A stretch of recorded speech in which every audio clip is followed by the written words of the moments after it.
Woke up this morning, I was in an absolute state of shock when I looked at this trailer and saw the announcement of a Genshin Impact anime. And I'm not necessarily... Let's mention all the popular ones first. First, saya nak recommend kepada all the... It's our yearly pilgrimage to the Shonen Jump graveyard. You're all about how their life got flipped turned upside down by the appearance of a single anime girl. Feels like they were perfectly engineered to tangled. What? Because I was reading what is probably going to be anime of the year, aka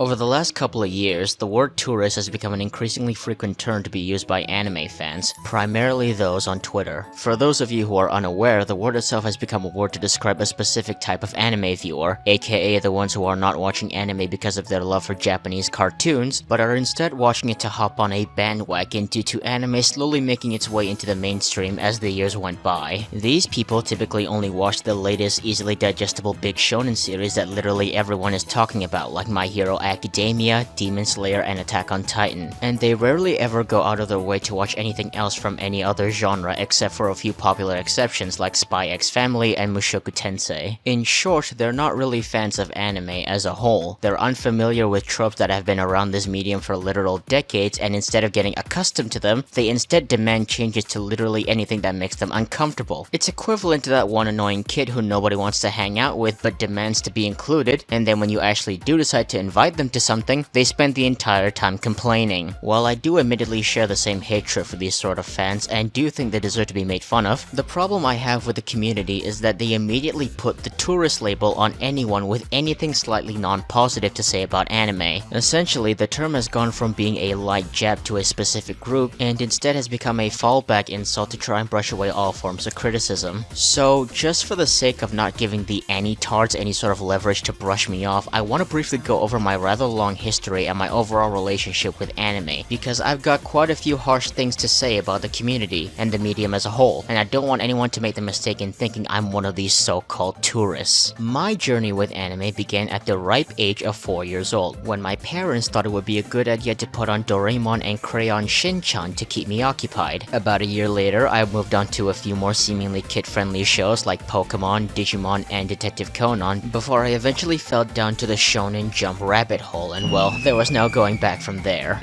The original Dragon Ball was probably the first show that I watched when I was aware that it was called anime and not an American cartoon. I was enraptured by the story and characters, but most importantly, I absolutely loved the admittedly repetitive fight scenes, which basically just boiled down to slugfest, but to be fair, I wasn't even 10 years old when I discovered this show. Nonetheless, this led me to seek out other series that fell into the shonen genres, such as Naruto, Bleach, Yu Yu Hakusho, Rurouni Kenshin, and so much more. Also, before you ask, no, I didn't forget about One Piece. It was not included because it was not a show I watched as a kid. In fact, I still haven't watched or read it to this day, and it's probably not going to happen anytime soon. The One Piece is real! Can we get much higher? The story gets a little bit slower from here. Although I did watch a plethora of other shows, my engagement with this medium of entertainment would slow down around the age of 12. This was mainly due to the fact that my family finds anime to be weird as fuck, and I myself started to grow bored of just watching the same tired tropes being repackaged and resold to me over and over again. You can only watch two people beat the shit out of each other so many times before it starts to get old. Fast forward to when I was 15 years old, and my love for the medium was rekindled when my stupid hormonal ass discovered High School DxD, which opened up the floodgates to an entirely new genre. Despite the fact that I avoid ecchi anime like the plague in the present day, it's still unfortunately the thing that made me come back to these Japanese cartoons, as well as the thing that pushed me to explore other parts of it besides shonen. And from there, the rest is history. Now that we got my angsty backstory out of the way, let's move on to the actual subject matter of the video, shall we? While I don't remember the exact moment, it was definitely around the middle of high school when I discovered an entirely new community known as Anitube. Essentially, just like how there's a plethora of YouTubers dedicated to creating content to exclusive genres such as gaming, vlogging, ASMR, etc., Anitube was originally a community of YouTubers who make content revolving around anime. This can range from reviewing anime series, singing covers of anime songs, or even just playing anime-centered games like visual novels or JRPGs. The genre itself was started by a man by the name of Hardy bin Muhammad, who originally ran his channel under the name Hard's Anime Reviews, before rebranding under the name The Hard Mode after his first account was terminated. If you want to know why his original channel was deleted, the answer is quite simple. If you thought Japan's copyright laws were bad in the present time, then you would probably have a mental breakdown if you were around back in the old days.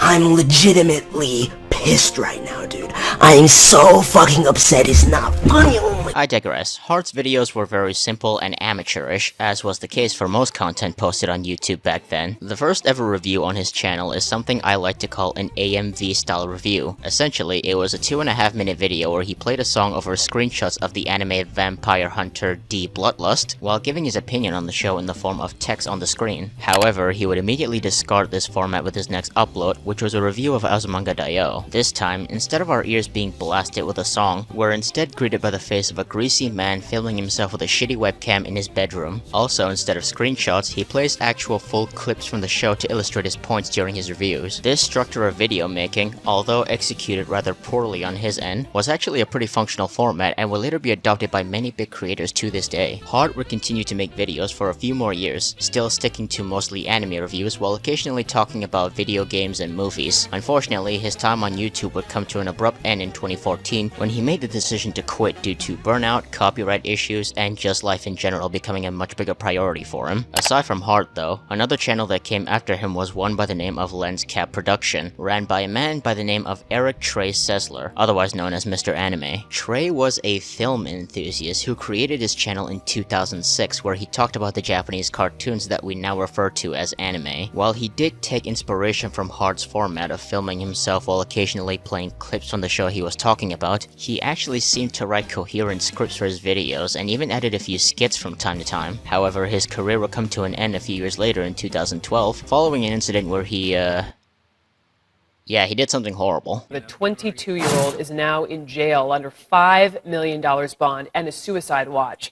He is charged with gunning down his school teacher father, his mother, and his older brother, all at the family's home. Now, despite Trey's horrific actions at the end of his career, it doesn't change the fact that he was definitely one of the founding fathers of the Anitube community, and his years of being active on the platform actually inspired the careers of many other big names in the community, including the currently #1 anime YouTuber in the entirety of the website. Enter Garnt Manitapo, better known as Gigguk in present time. Garnt started making videos on the 20th of June 2007, with his first upload to his channel being a review on the anime series Bleach. Although he has admitted on his podcast Trash Taste that he had received a bit of inspiration from Trey to start off his career, the fact that they covered anime was pretty much where the similarities ended. Gigguk had taken an entirely different approach with his content. Instead of being the usual routine of seeing another greasy dude with a shitty webcam, we instead are given a PowerPoint presentation created entirely in Windows Movie Maker. All the while, an awkward sounding teenage boy was talking over the slides through what sounded like a headset microphone. It was slow, clunky, and frankly just pretty bad from an objective standpoint, but it had its own brand of charm that made him stand out quite a bit compared to whatever anyone else was doing. This style of video making would later become what we now know as the video essay format, a style that has been adopted by various pretentious individuals, including myself. From here onwards, a bunch of other anime channels will come out of the woodworks, a few notable ones being Magus X1, Arcada of Glass Reflection, Holden Reviews, Bionic Slime, MV Perry, Bob Samurai, and a few others. Unfortunately, out of the 5 I just mentioned, only Arcada and MV Perry have managed to find major success on YouTube, with the latter having shifted his content to a bunch of different types of media instead of solely just anime. Despite the other 3's shortcoming, they still served as good stepping stones for the community to grow even further. Eventually, there were even groups of Anitubers dedicated to covering specific specific areas of the medium. People like Forever World, Sawyer 7 Mage, and King of Lightning, for example, were making names for themselves by covering the latest chapters of whatever was the most popular weekly shonen at the time. This would eventually lead to a sub-community within the Anitube space where pretty much every greasy nerd would make a video every week talking about who'd win in a gay orgy between Luffy and Natsu. It also represented one of the most cancerous and brain-dead periods of this community. Then you had people like Jacob Sabers, better known as Chibi Reviews, who showed up around 2013 and used the aforementioned vlogging review format. However, he mainly prioritized making weekly discussions about seasonal anime, while occasionally talking about other shows if it's a particularly slow season. I also use the term discussion very lightly, as he really just spends 10 minutes of every video just giving a really bad recap of the episode you just saw, while occasionally making some of the most obvious observations you could ever imagine. Then you had people like Noble of Lost Paws and Joey the Anime Man, who both popularized the visual novel Let's Play genre with their playthroughs of Princess Evangel and Corpse Party Sachiko's Hysteric Birthday respectively. Presently though, the both of them have shifted their content considerably from their original style. Noble, for the most part, has mostly moved on to the reacting to memes meta, where he basically just scrolls Reddit all day, with the difference being that the memes he reacts to are centered around anime and, well, degeneracy. Joey, meanwhile, focuses mainly on making content centered around Japanese culture in general, with an occasional addition of anime here and there. Although he only adopted this style recently, it's actually a genre of content creation that's been around for quite some time, and it was mostly spearheaded by people like Abroad in Japan, Reina Scully, and Charla in Japan. I digress though, there's quite a few more sub-communities within the Anitube space, but I think you can now get the general idea of the scope we are dealing with. Now that I've hopefully given you a solid picture of the community as a whole, let's finally talk about one of the biggest gripes that I've had with it recently.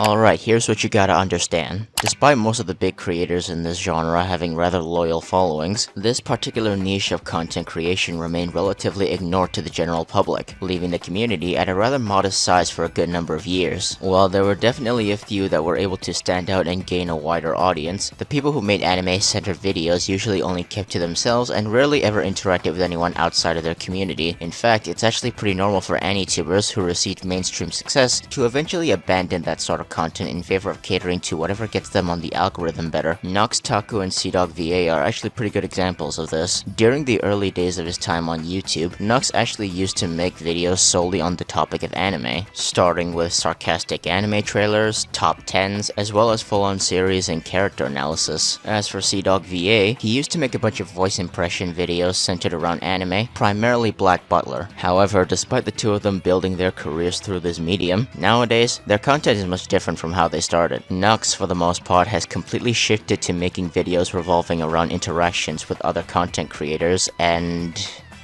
reaction videos. Connor, on the other hand, has been focusing mainly on producing videos about visiting exciting places in Japan, much like Joey. That is me dancing in a Japanese strip club. Although it would be easy to call them trend hoppers for not continuing to make the same content over and over again, when you take a look at the circumstances, it's actually pretty understandable. Ever since around late 2019, anime content really started taking a pretty big hit for various reasons, such as copyright claims and YouTube sensitivity towards the NSFW side of things. This only seemed to get worse in 2020 during the height of the pandemic, when multitudes of productions of high-profile shows started getting delayed. By around August of that year, the Anitube community was left with the same restrictions that kept holding them back, but they now also had virtually no shows even worth talking about. In almost every possible way, anime content just wasn't really a viable option if you wanted to keep your channel alive. So naturally, you either changed with the times or be left behind, and most chose to do the former. 2 out of 3 of the largest Anitubers on YouTube have almost completely stopped making anime videos altogether, and the only one who kept making that kind of content, Gigguk, developed his own set of problems as the years went by. I already have a video covering my issues with Garnt on my second channel, but in short, I don't like how he does nothing but hype up the most bare bones, by the number shows of every single fucking season, and then proceed to never address them ever again unless they go insanely viral. Additionally, I also do not appreciate his incessant need to always pander to his audience by constantly mainly just regurgitating whatever is the most popular opinion is at the time. I don't think he has anything of value to say. He's good for a quick laugh and nothing more. In fact, whenever he does get close to making a proper critique, he plays it off as a joke before he makes an actual point so that he doesn't get any backlash. This is not exclusive to him, but he's definitely one of the biggest offenders of this. And then there's Mother's Basement, who encompasses almost every single thing I hate about anime YouTubers. This is going to sound incredibly petty of me, but Jeff's videos are not only extremely fucking annoying, but they're also way too damn long with too little substance to justify its length. Mind you, I'm not opposed to long video essays, as I really enjoy watching creators like Mauler and The Right Opinion. However, the difference between them and Jeff is that their videos are long because they have a lot of points to make. Meanwhile, an average Mother's Basement video usually consists of only 1 or 2 points being reiterated over and over again. There's also the fact that he's a shameless shill. I am in no way against creators taking sponsorships, but Jeff has shown on multiple occasions that he's quite a fucking brown-noser. He is a worse version of Gigguk. He has nothing new to say, he's boring, and he's quite a loyal bootlicker. Unfortunately, this inoffensive and boring style of content creation is the majority in the community. Now, that's not to say there aren't any good creators though. Scamboli Reviews, for example, makes pretty damn entertaining videos that are very comedic in nature, but the difference between him and Gigguk is that he doesn't shy away from giving an actual concrete opinion. If he doesn't like something, he'll call it shit and tell you why. Simple as that. Super Eye Patch Wolf is another really good creator who regularly covers anime in extensive details in the form of well put together video essays. The most interesting trilogy on his channel, for me at least, is without a doubt his The Current State of Shonen Jump videos, which is The video series where I spend a significant portion of my time and life energy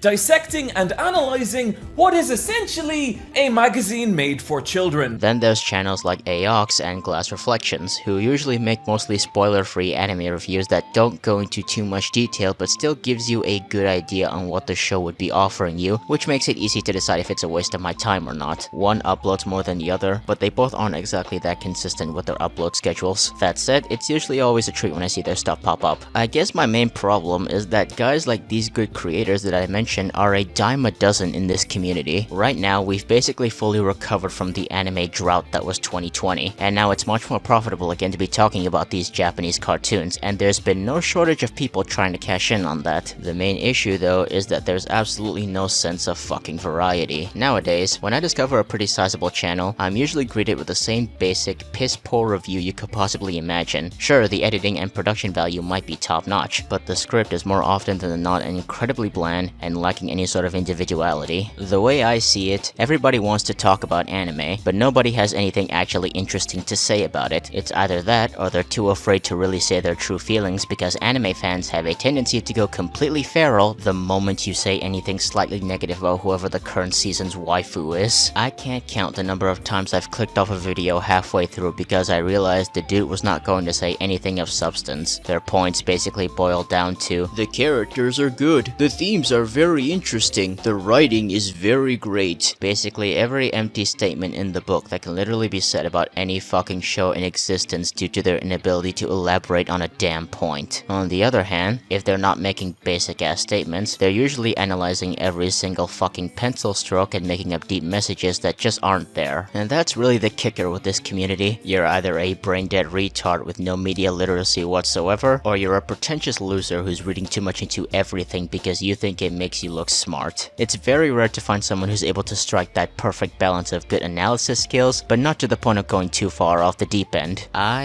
am not one of those people, by the way. I'm fucking retarded. But anyway, I guess the main point I'm trying to make is absolutely nothing. This was all a bunch of bullshit. This whole video was a giant incoherent mess.